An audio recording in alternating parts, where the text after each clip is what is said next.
Hello বন্ধুরা, আসসালামু আলাইকুম। সবাই কেমন আছেন? আমি দোতলা ট্রেনে বসে বসে একটা অফিসে যাব। দোতলা ট্রেনে উঠেছি, তাই আপনাদের সঙ্গে একটু শেয়ার করলাম। এটা হচ্ছে দোতলা ট্রেন।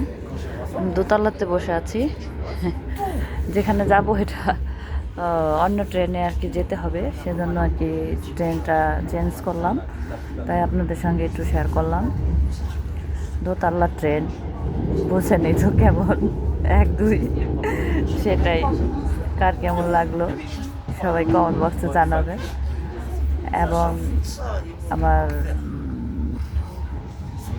সব কিছু সবাই অ্যাডে থাকবেন। কিছু কিছু ভিডিও নিয়ে আসি যাতে সবাই একটু লাইক কমেন্ট শেয়ার করেন। সবার পাশে সবাই থাকবো। দোতলা ট্রেনে বসে বসে যাচ্ছি, তাই আপনাদের সঙ্গে একটু একটু করে শেয়ার করলাম। কার কেমন লেগেছে পরে জানাবেন। সবাই ভালো থাকবেন। বৃষ্টি হচ্ছে, তাই বৃষ্টির পাশাপাশি আর কি আপনাদের দেখালাম। দেখেন না বৃষ্টির ইগুলা, বাহিরে বৃষ্টি। ভাল লাগতেছে, বসে আছি। সবাই ভালো থাকবেন।